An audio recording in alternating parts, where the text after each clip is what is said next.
নমস্কার বন্ধুরা, আমি খাচ্ছি চা। আজকে মনটা একটু খারাপ, কারণ এই দুদিন বাবা ছিল, একা একা চা খেতে হয়নি। বাবু কাল দুপুরে চলে গেল, আর ওদিকে ছেলে ঘুমাচ্ছে, কারণ ছেলেটারও জ্বর এসেছে। কালকে সন্ধ্যের পর থেকে ছেলের জ্বর এসেছে। কালকে রাতে ওষুধ খাইয়েছিলাম, জ্বরটা কমেনি। আজকে এখন ওষুধ খাওয়াবো, জ্বর যদি না কমে বিকেলে আবার ছেলেকে নিয়ে ডাক্তারের কাছে যেতে হবে। কি সমস্যার মধ্যে দিয়ে চলছি বন্ধুরা, বুঝতে পারছি না। দুদিন ধরে সময়টা খুব খারাপ যাচ্ছে। কালকেও তো সারাদিন অনেক সমস্যা হয়েছে, সারাদিনে একটার পরে একটা। সারাদিন তো কালকে গেল ওরকমই। তারপরে বাবুও চলে গেল, সেজন্য মনটা খারাপ। তার মধ্যে ছেলেটারও শরীর খারাপ, সেজন্য মন খারাপ।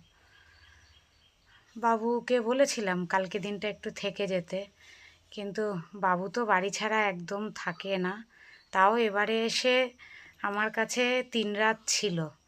আমার বিয়ের পরে বোধহয় এই প্রথম বাবু আমার বাড়িতে এসে 3 রাত থাকলো। বাবু বাড়ি ছাড়া কোথাও যেতে চায় না। আর আমার মা আসে মাঝে মাঝে, তাও মা আসে 5 মাস 6 মাস বাদে। কারণ মার তো একটা দোকান আছে, তোমরা তো দেখেছো। আগে যাও মা একটু আসতে পারতো, এই দোকানের কারণে এখন আর মা একদমই আসতে পারে না। তা খারাপ লাগছে এখন চা খেতে বসে, যে এই দুদিন একা একা চা খেতে হয়নি, বাবু ছিল সাথে। দুজনে মিলে গল্প করেছি আর চা খেয়েছি। আজকে আবার সেই প্রতিদিনের রুটিন, একা একা চা খেতে হবে। আজকে জানি না, সারাদিন একা একা অনেক কিছু সামলাতে হবে। ছেলে সুস্থ থাকলে ছেলে আমাকে দোকান করে দেয়, অন্যান্য কাজে অনেক সাহায্য করে। তোমাদের দাদা তো ডিউটি বেরিয়ে গেছে। এখন বলতে গেলে ঘরে আমি একা, কারণ ছেলে তো শুয়ে আছে, ওর শরীর ভালো না। ওকে এবারে তুলে খাইয়ে ওষুধ দেব। আর সারাদিন একা একাই সব কিছু সামলাতে হবে, দোকান, ঘরের কাজ, সব কিছু। যাই হোক, আমাদের মেয়েদের সংসার জীবন এরকমই, সবই একাকে সামলাতে হয়, করতে হয়। কিন্তু কি হয় না, যদি কেউ সাহায্য করার জন্য থাকে, কষ্টটা একটু কম হয়। যাই হোক, ওই যে আবার দোকানে চলে এসেছে। দাঁড়াও বন্ধুরা, দোকানে মালটা দিয়ে আসছি। তো দোকানে মাল দিয়ে চলে এলাম বন্ধুরা। তোমাদের সঙ্গে আরেকটি বিষয় নিয়ে শেয়ার করার আছে।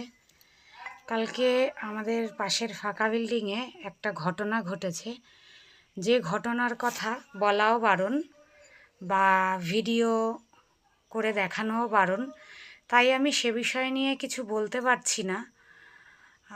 শুধু একটা কথাই বলবো, তোমরা তো নিশ্চয়ই টিভি চ্যানেলে খবর দেখছো।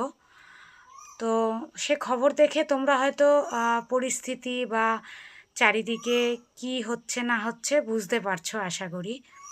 তো আমি সবাইকে, আমার সকল বন্ধুদের শুধু আমি একটা কথাই বলবো, বন্ধুরা সব সময় সতর্ক থাকো, সব সময় সতর্ক থাকবে, সাবধানে থাকবে, এবং চোখ কান সব সময় খোলা রাখবে। কারণ সত্যি পরিস্থিতি বা সময় খুব একটা ভালো নয়। এটাই বলার ছিল বন্ধুরা। সবাই ভালো থেকো, সুস্থ থেকো, সতর্ক থেকো। অনেক অনেক ভালোবাসা সবাইকে। টাটা।